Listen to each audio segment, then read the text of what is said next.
Remontons par la bretelle est de la nationale numéro 3 vers Bafoussam. Au-delà du prestigieux échangeur de Banjoun, prenons à sa droite. L'indication nous y renseigne et nous voici partis pour la découverte.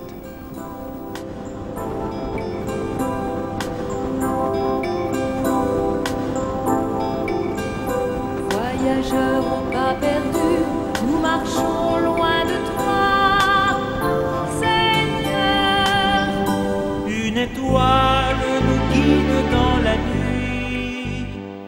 Mbo Banjoun, petit village du chef-lieu du département du Konki, dans la région de l'Ouest au Cameroun, Mbo est désormais inscrit et sort de l'anonymat. La mission catholique qui s'y est installée depuis les années 60 lui donne aujourd'hui de compter désormais parmi les découvertes religieuses. L'audace humaine à la mesure de Dieu.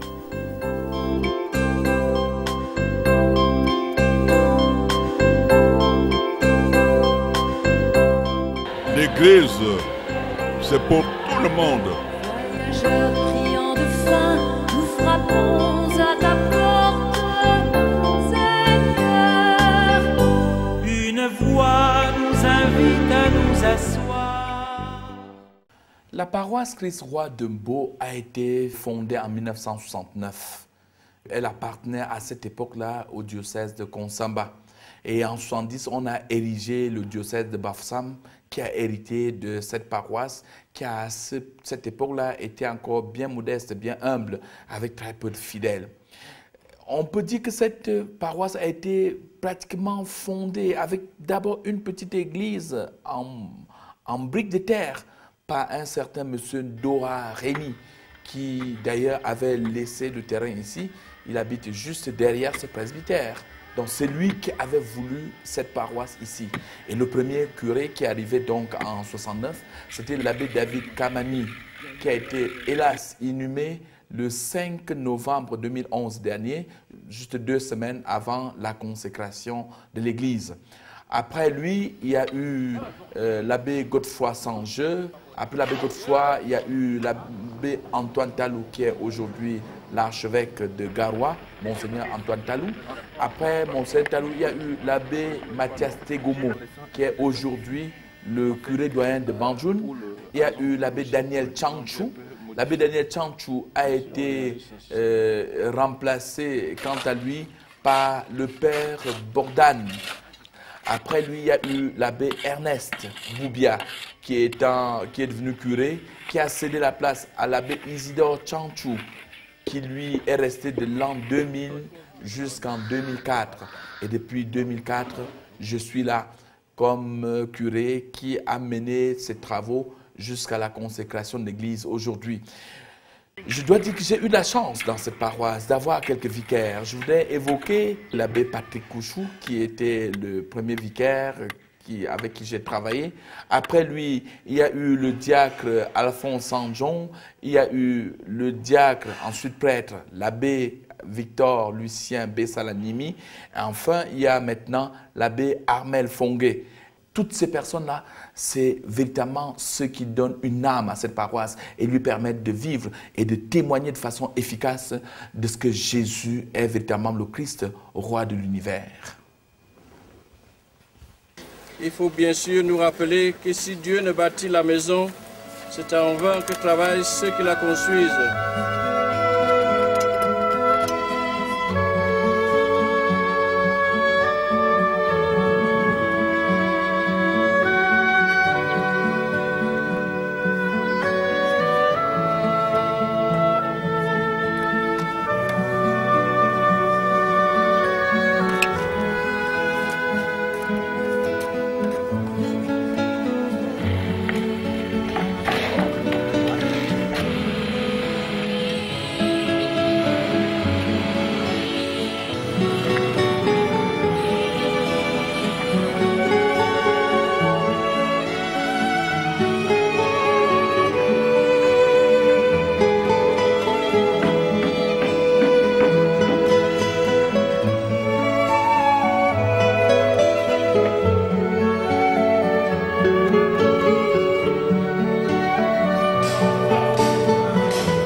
À mi-chemin de la rue qui nous y conduit, s'élève son clocher. Le paysage montagneux caractéristique de la région aménage fort bien la curiosité. Poursuivons notre chemin sur le bitume neuf et rafraîchi par le climat doux.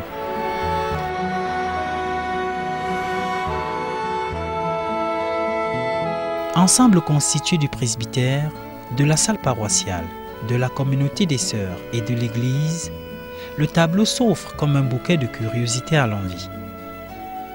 Ne vous méprenez pas, on est bien en beau. Le Seigneur a fait beaucoup de merveilles pour la paroisse Christ-Roi de Mbo. D'abord à travers cette construction magnifique, j'allais dire mérifique, qui a été effectuée par M. Photo Victor, et construction, édifice qu'il a d'ailleurs donné gracieusement à la paroisse et qui va être donc consacré le 19 novembre 2011. J'ai tout simplement envie de dire le Seigneur a fait pour cette paroisse des merveilles, car c'est vraiment inédit, c'est un événement exceptionnel et c'est un acte de foi incommensurable. La chapelle Christ-Roi. Faisons connaissance avec le chef-d'œuvre. À l'ouverture du grand portique aux ornements de lianes entrelacées, le regard se porte en premier sur la statue de Saint Joseph.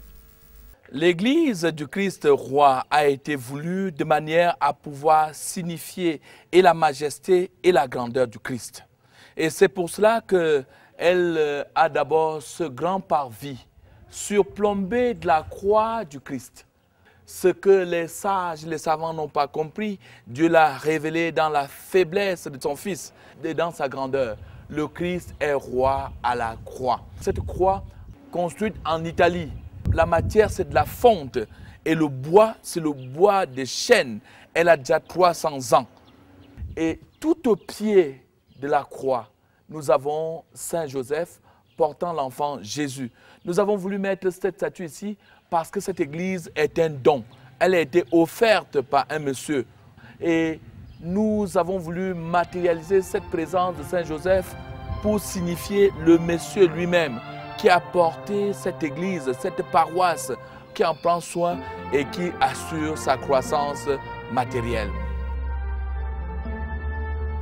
Restons à l'extérieur de la chapelle et promenons notre regard.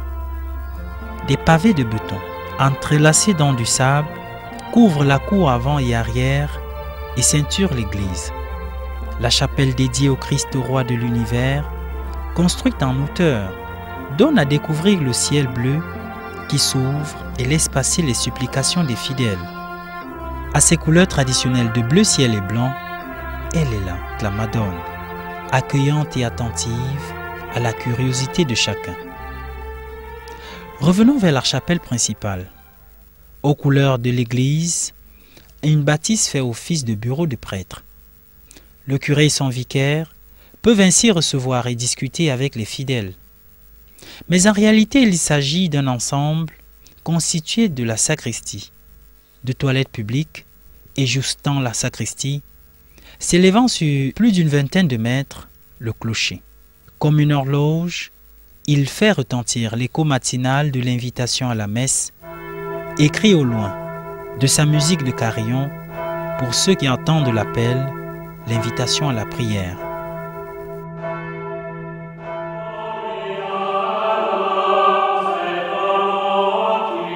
Depuis la façade d'entrée, on peut apercevoir des vitraux, aux couleurs arc-en-ciel, ayant raccourci sont figés des scènes bibliques.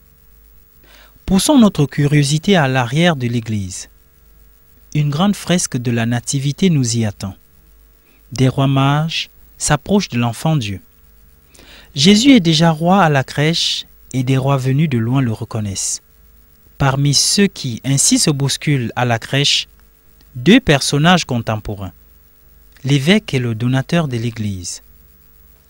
Élevez vos portes éternelles, qu'il entre le roi de gloire.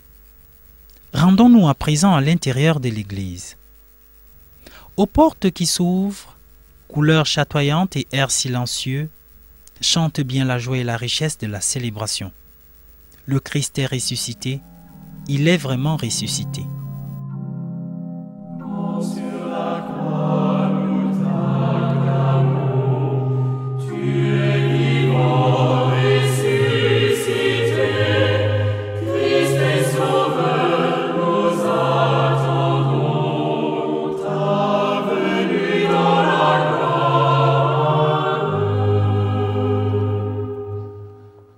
voici dans l'église du Christ roi et je m'approche du cœur car l'idée de la conception de cette église est partie d'abord du cœur et avant tout de l'autel.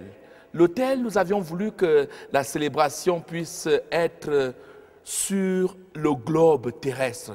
Car à chaque Eucharistie, le prêtre célèbre pour la sanctification de l'humanité.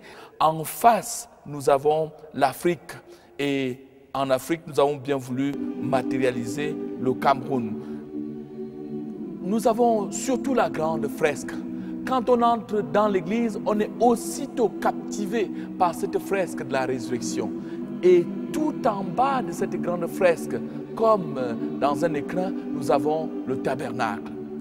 Le tabernacle, c'est le siège même de la sainteté. C'est là que sont conservées les saintes espèces.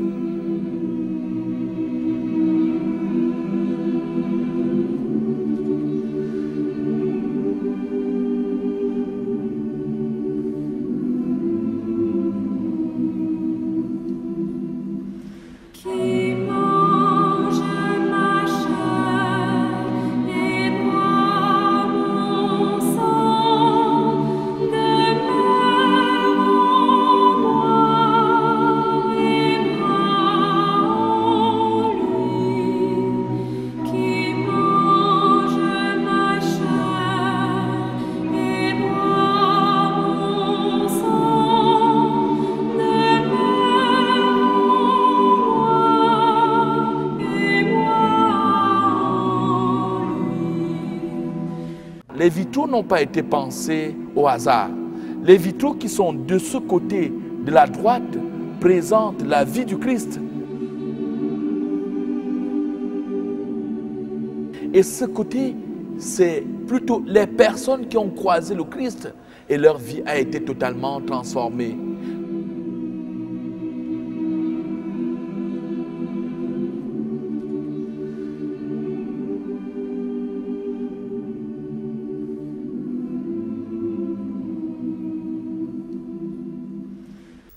Debout ou assise, l'Assemblée voit et vit tous les détails de la célébration, quel que soit l'endroit où le fidèle se trouve. L'architecture permet en effet à l'Assemblée de participer au canon de la messe, dit par le prêtre dans la personne du Christ, pour ne former qu'un seul corps à travers l'espace, les lumières et l'écho.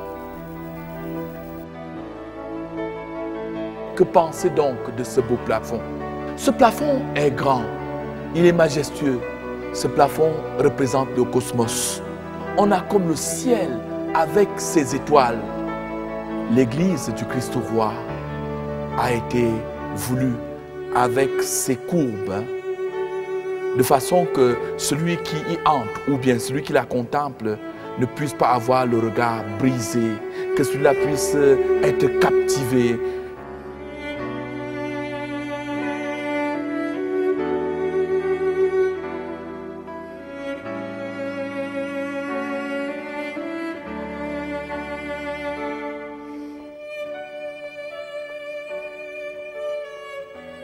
Nous voici dans la partie haute de l'église.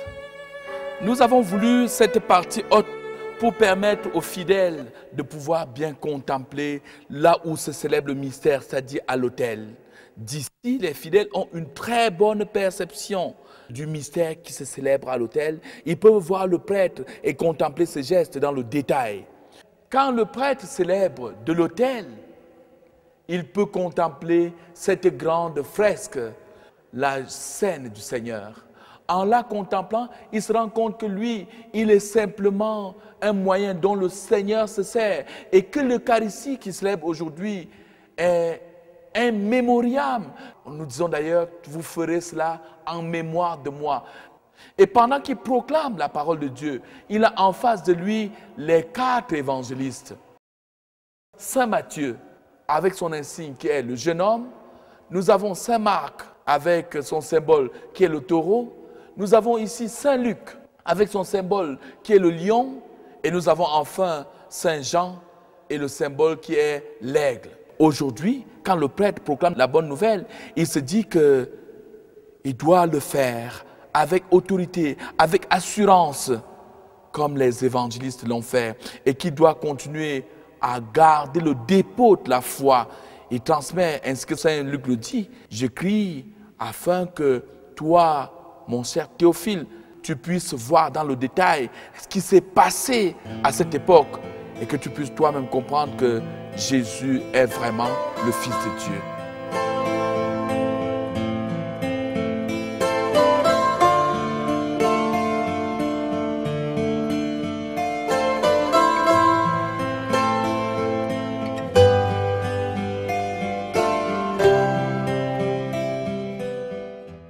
La chapelle souterraine de la Providence, en l'honneur des martyrs de l'Ouganda, est un chef-d'œuvre. Intéressons-nous à ces vitraux. Aux couleurs arc-en-ciel, ils colorent à suffisance l'éclairage intérieur et donnent à la chapelle un avant-goût de notre intimité avec Dieu. Les 7 sacrements y sont représentés, comme pour graver dans nos regards la pratique des sacrements. L'une des fonctions essentielles de cette chapelle étant de se rapprocher de Dieu au moyen des sacrements. Cette chapelle est dénommée la chapelle de la Providence en l'honneur des martyrs de l'Ouganda.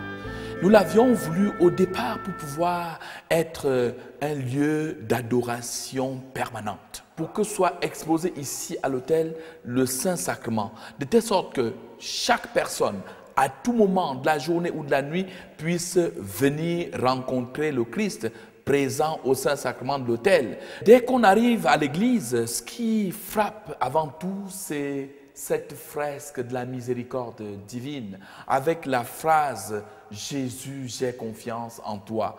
C'est une invitation à tous ceux qui entrent ici à se recueillir, à croire en la miséricorde effective de Dieu. L'autel est le signe de très grandes interrogations.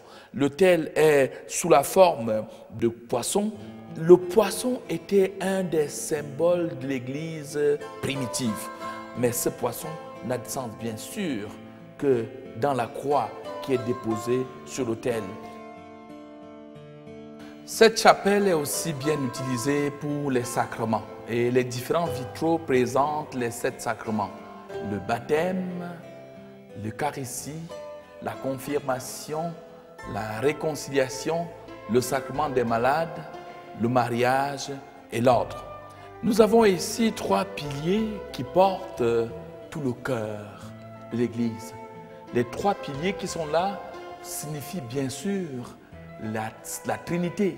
Mais nous n'avons pas voulu de façon redondante y peindre les personnes de la Trinité. Il fallait que nous puissions avoir autre chose. Et c'est pour cela que nous avons imaginé que sur ces 3 piliers, on pouvait peindre les martyrs de l'Ouganda, en l'honneur de qui est consacrée cette chapelle de la Providence. Nous avons ici Charles Lwanga, derrière c'est Saint Kizito, mais on n'oubliera pas que le petit Kizito avait pour catéchiste Charles Lwanga, et plus loin nous avons Joseph Mukasa. Les martyrs de l'Ouganda qui ont été tués par le feu, et c'est pour ça qu'ils ont des flammes sur eux, mais de l'autre côté, à la gauche, on a les martyrs qui avaient été tués par des flèches. Par exemple, il y en a un qui est très très célèbre, c'est Noé Mawangali, qu'on connaît très bien parmi les saints africains. Et on a les 2 piliers qui sont les 2 testaments. Les fidèles savent qu'ils peuvent avoir 2 testaments, l'Ancien et le Nouveau, qui sont là pour leur permettre de pouvoir avancer de façon sereine vers le Christ. Le plafond, vous avez qu'à voir que nous avons voulu dessiner de vagues à l'arrière. En fait, nous voulions signifier là-bas que l'Église est cette barque qui avance malgré les vagues, malgré la tempête. Mais si on a la houle par l'arrière, devant, on a une harmonie, on a quelque chose d'un peu plus calme, harmonieux, avec des formes qui nous permettent de pouvoir être comme aspirés par l'autel. Et c'est comme ça que cette église a été pensée, telle qu'en entrant ici, toutes les formes puissent converger vers l'autel, qui est le lieu où le Christ sera exposé de façon perpétuelle. L'Église a toujours accordé une place importante à la Sainte Vierge Marie. Et ici, au pied de l'autel, vous avez donc cette Madone qui est placée de manière à pouvoir être vue des fidèles, mais surtout, elle est placée de façon à les avoir et à être à l'autel. La Vierge est avec le peuple, elle prie avec le peuple, et c'est pour cela qu'elle n'est pas dans le cœur.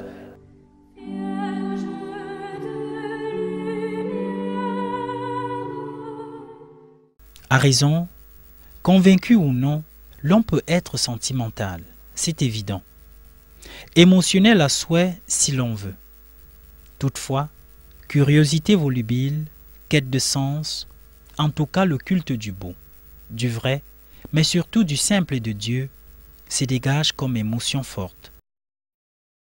Nous sommes très satisfaits pour cette œuvre que nous offre l'une de nos patriarches de la paroisse. Et c'est une œuvre vraiment particulière pour notre diocèse. Et c'est aussi une œuvre d'exemple pour tous les chrétiens qui veulent offrir quelque chose à l'Église. Ici, Dieu pour tous est bien présent, accompagnant chaque pas, écoutant chaque parole, guidant chaque geste. Le Christ, roi de l'univers, mérite bien cela, chez les pauvres de Mbo, à Banjoun. L'église, ce n'est pas pour les gens de ce quartier, ce n'est pas pour les gens de ce village. L'église, c'est pour tout le monde. Nous n'avons pas deux dieux. Dieu qui m'a fait, c'est le même Dieu qui les a fait. Mais ça veut dire que les jeunes sont en train de copier ce Dieu qui connaît ce qui est bon. Et si vous faites du bien, vous faites pour vous-même.